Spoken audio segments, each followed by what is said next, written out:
धीरजच्या आत्ताच्या अनबॉक्सिंगची तयारीला त्यांनी सेटअप करीत घेतले. 12ला 36 पाहिजे, 9 26 दिला. अख्खी मॅचेची वाट लागली.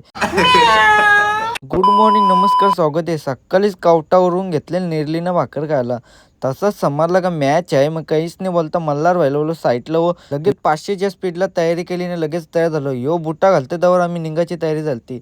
लगेच गाडी काढली 100च्या स्पीडला ना पोचलो मैदानामध्ये. आम्ही पोचल्यावर ना अर्धी इनिंगच्या जास्त इनिंग खपलेल नाही तर यो छक्का मारला ना तशी मॅच अख्खी पलटी आली.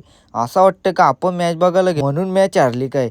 काहीच नाही बोलता लगेच कल्टी मारली तशी डायरेक्ट पडग्याच्या बंदर बाजारामध्ये. बघता तो वावी बिवी सगळे मच्छी होती वेगवेगळ्या फ्लेवरची. त्यांची नावाबिवा आपल्याला काहीच माहीत नाही म्हणून त्या काही समज नाही म्हणून पोचलो शिकंजी प्यायला.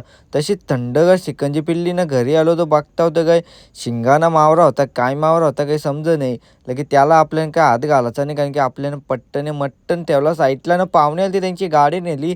उग्रच गेलतो ना गाडी फिरून आणली ना डबल आहे तिथंच लावली. लगेच घेतला जेवाला चिकन मच्छी पापड लोणचा बिंचा ना. इकडं बघता होतं धीरज भाईच्या हाताची अनबॉक्सिंग आहे त्याच्यासाठी सेटअपची तयारी चालू आहे. तसंच बघता होतं इकडं फुल तयारी चालू होती जंगची. काय जंग होती काय माहीत. बालद्या बिलद्या भरून ठेवलेल्या पिशव्या.